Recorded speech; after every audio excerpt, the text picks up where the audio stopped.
자, 이촌TV입니다. 자, 5번째 시간입니다. 공산주의자들이 생각하는 민주주의 심볼에 대한 다섯 번째 시간입니다. 이번 강의 주제는 레닌의 프롤레타리아 독재관입니다. 자, 레닌이 인식하는 독재란 무엇인가 한번 살펴보겠습니다. 레닌은 이미 1906년에 독재의 과학적 개념이라는 것을 제시하고, 독재란 법률에 의거하는 것이 아니라 폭력에 의거하는 무제한의 권력이라고 정의했으며, 어떤 곳에서 제한되지 않고 어떤 법률에 의해서도 어떤 규율에 의해서도 절대로 속박되지 않는 직접 폭력에 의거하는 권력 이외의 그 어떤 것도 의미하지 않는다고 말했습니다. 요컨대 그에 있어서 독재란 무제한한 절대 폭력입니다. 인간의 권력 심리와 폭력 유혹이 어떤 것인가를 이해하는 사람이라면 레닌의 독재 개념이 얼마나 위험한 것인가에 전율을 느끼지 않을 수 없을 것입니다. 그래야 10월 혁명 전에 벌써 무정부주의자, 의회민주주의자, 막스주의계 사회주의자는 물론이요, 후진 의회 민주당 내의 막스주의자들, 러시아의 맨셰비키 및 사회혁명당원들은 그를 준엄하게 논박했던 겁니다. 10월 혁명 후인 1922년 5월 17일 레닌은 자기의 독재 개념에 따라 법치주의를 전적으로 부인했습니다. 즉, 재판소는 테러를 금해서는 안 된다. 이것을 원칙으로서 명확하게 거짓없이 법률화하고 그 동기를 정식화하지 않으면 안 된다는 것이었습니다. 즉 말하자면 무법천지를 만들자는 것이었습니다. 이것이 그의 혁명적 법의식이요, 혁명적 양심이란 것이었습니다. 레닌의 이러한 혁명적 법의식과 혁명적 양심이 후일 얼마나 빈번히 악용되고 유혈의 참극을 가져왔는가는 스탈린의 1930년대의 대숙청, 그레이트 퍼지죠. 모택동의 문화대혁명, 이게 이제 1966년부터 70년까지 4년 동안 진행된 무자비한 숙청이었죠. 모택동의 문화대혁명. 김일성의 당내 반대파에 대한 무자비한 소탕전, 이것이 역시 1953년부터 1960년까지 7년 동안 진행된 등 가장 잘 입증되었습니다. 스탈린 사후 크루셰프는 소련에서, 모택동 사후 중공에서는 정소평이 과거의 무법천지를 바로잡기 위해 각각 사회주의적 적법성을 내세웠으나 레닌주의의 어두운 그림자는 아직도 이 두 나라에 깊게 들이오고 있습니다. 북한은 두말할 필요도 없죠. 그들이 비방하는 소위 부르주아 민주주의가 없는데 그 원인이 있는 것입니다. 1978년 유로 커뮤니즘의 기수 카렐리오는 공산주의자의 입장에서 부르주아 민주주의의 가치에 대해 다음과 같이 썼습니다. 파시즘에 대한 투쟁에서 우리 공산주의자들과 그 밖의 사람들은 민주주의적 자유가 부르주아 사회에서 실시되고 있는 모든 제한과 구속에도 불구하고 과소평가되어서는 안 될 참된 가치를 지니고 있다는 것을 확인했다. 민주주의란 부르주아지의 창조물이 아니다. 현실적으로 테러 형태를 가지고 있는 민주주의는 부르주아지 그 자체의 존재 이전부터 있었던 것이다. 그리고 민주주의는 계급사회보다도 국가보다도 사회주의보다도 더 오래 전속할 것이다. 이 말은 레닌의 민주주의 이데올로기에 대한 공산주의자로서의 간접적 비판이라는 것입니다. 레닌은 프롤레타리아트의 독재를 표방한 소비에트 정권을 1917년 10월 혁명을 통해 수립하면서 소비에트 민주주의를 프롤레타리아 민주주의와 같은 의미로 사용했습니다. 즉 그는 소비에트 권력이란 프롤레타리아트 민주주의의 한 형태이며, 그리고 소비에트 민주주의는 구체적으로 현실에 적용되고 있는 프롤레타리아트 민주주의라는 정의를 내렸던 겁니다. 그래 프롤레타리아트 민주주의 이꼬르 프롤레타리아트의 독재 이꼬르 소비에트 민주주의라는 논리상의 등식을 성립시켰습니다. 그에 의하면 소비에트 민주주의는 노동자와 농민을 위한 민주주의의 최고봉인 동시에 부르주아 민주주의와의 단절과 민주주의의 세계사적인 새로운 형의 발견을 의미한다고 말했습니다. 1919년 4월 15일 그는 소비에트 민주주의를 다음과 같이 극구 예찬했습니다. 구절을 한번 보겠습니다. 소비에트 민주주의 또는 프롤레타리아트 민주주의는 세계에서 처음으로 대중을 위한, 근로자를 위한, 노동자와 소농을 위한 민주주의를 만들어내었다. 소비에트 정권과 같은 주민 대다수의 국가 권력, 그 다수자의 실질적 권력은 세계에 아직 있은 적이 없다. 이러한 소비에트 민주주의를 레닌은 구미형 자유민주주의와 비교하면서 자기 자신도 믿을 수 없는 놀랄만한 언명을 하고 있습니다. 프롤레타리아트 민주주의는 모든 부르주아 민주주의보다 100만 배나 민주주의적이다. 소비에트 정권은 가장 민주주의적인 부르주아 공화국보다는 100만 배나 민주주의적이다. 이렇게 이야기했습니다. 이런 민주주의는 소련의 독재 체제에 대한 절대 전진 옹호의 심볼로, 지배의 심볼로서 전 세계의 대중을 조작하게 되었던 겁니다. 각국 공산당도 그런 식으로 소비에트 정권을 옹호했습니다. 레닌은 10월 혁명 직전 자기는 몽상가가 아니라고 하면서도 노동자 농민들, 인민대중의 정권이라고 하는 프롤레타리아트 민주주의의 꿈같은 유토피아를 그리고 있었던 겁니다. 즉 프롤레타리아트의 독재 국가에서는 첫째, 구관료제도는 파괴되고 모든 공직자와 기술자의 봉급을 보통 노동자의 수준으로 평등화한다. 둘째, 상비군과 경찰은 폐지하고 무장한 노동자들이 대신 치안을 담당한다. 셋째, 행정과 경제상의 기능을 모든 사람에게 순번으로 수행케 한다. 넷째, 모든 국가 공직자는 인민들에 의해 선출, 해임된다는 것 등이 바로 그것들입니다. 그러나 이런 유토피아적 구상은 혁명 후 곧 백지로 돌아가고 그 반대 현상이 나타나게 됩니다. 우선 직업적 장교를 골간으로 하는 상비군이 조직되었고 체카라는 이름의 비밀경찰이 나타났습니다.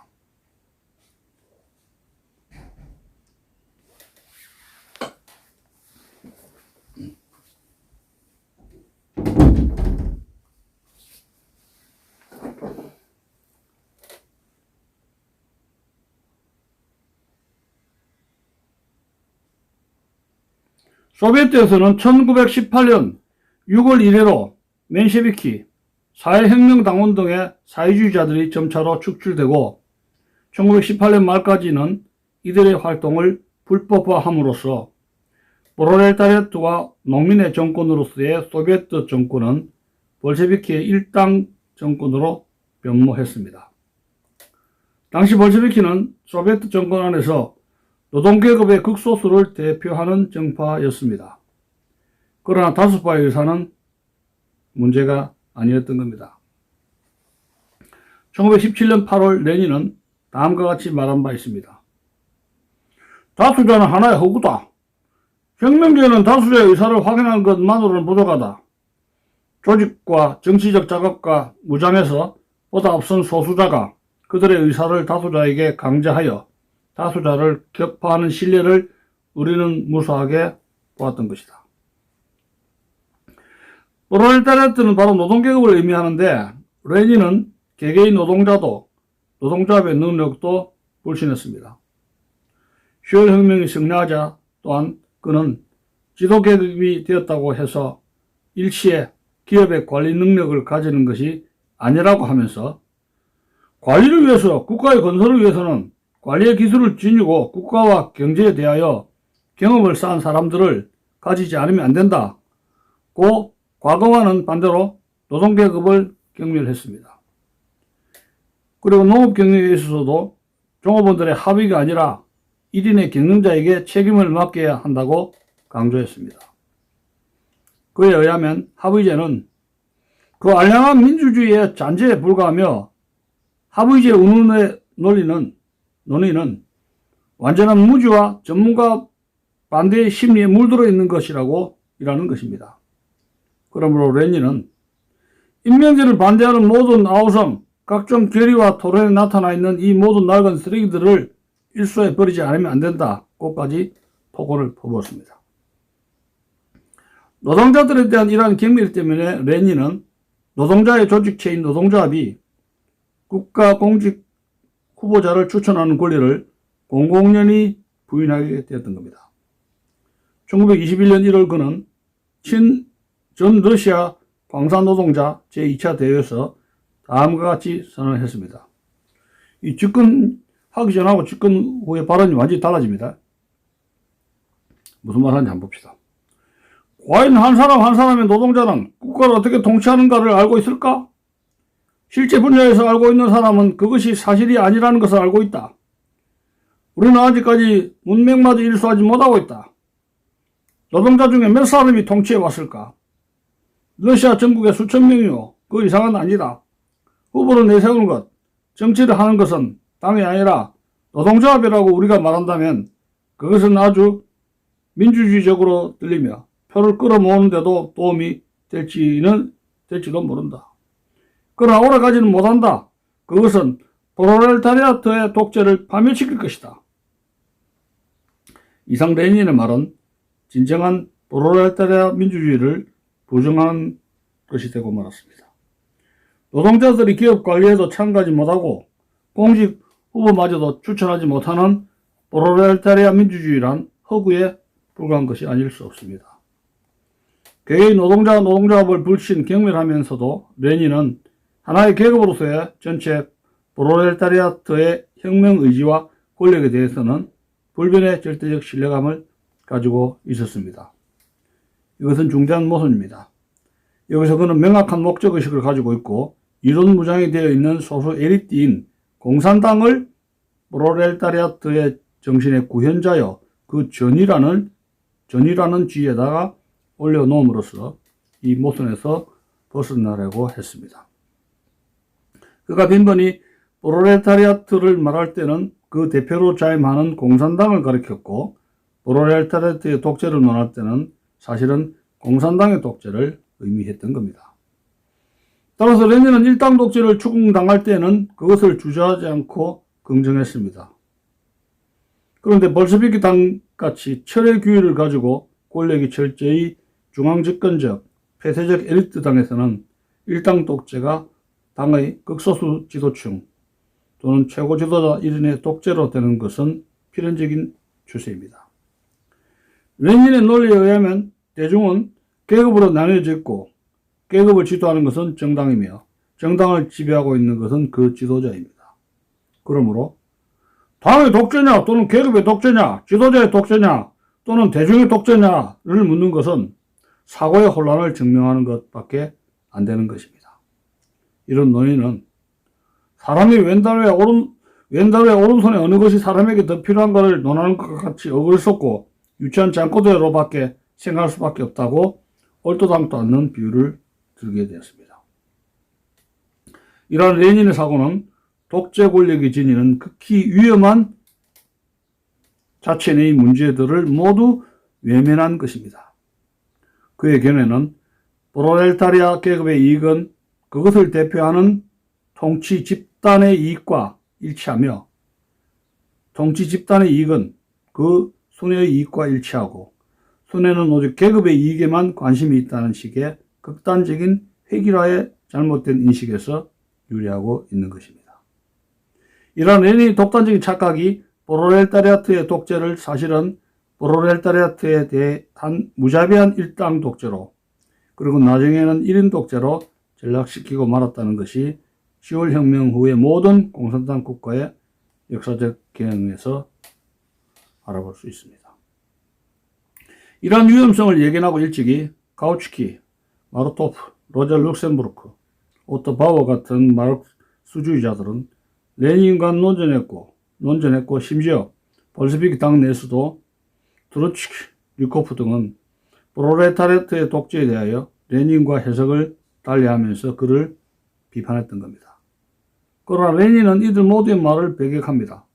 그 결과로 그 후 프롤레타리아트 민주주의 국가라는 것을 일당 독재, 대량 유혈 숙청, 비밀경찰, 강제 노동수용소, 정신병동, 개인숭배, 노멘클라투라, 빈곤의 평등 등으로 상승되는 엄청난 전체주의 사회로 성장시켰던 겁니다. 그래 이제 공산주의자들이 집요하게 구사해온 자기 체제에 대한 절대 긍정, 옹호를 위한 심볼은 그 위력을 잃어가고 있는 중입니다. 비판 정신을 상실한 사람이 아닌 한 누구도 오늘의 공산당 국가를 민주주의로 보지 않게 된 것입니다. 레닌의 프롤레타리아트의 독재는 폭력적 계급 독재였습니다. 이 독재는 민주주의를 주민의 대다수를 위한 노동계급을 위한 것으로 발전 확대시키자는 것을 임무로 하고 있었습니다. 독재를 통하여 그런 민주주의를 실현한다고 하는 공산주의자들의 착오에 대한 라인홀드 니버의 다음 논설은 경청할 만한 가치가 있다고 하겠습니다. 그 니버의 발언을 한번 볼까요? 우리는 독재의 테두리 속에서 민주주의를 실현해 보겠다는 몽상에는 유토피아의 기풍이 풍겨져 있음을 알아야 한다. 이 사실이 막스주의자들의 유토피아가 지옥같이 되어버린 이유를 알려주는 관건이 된다. 이렇게 말했습니다.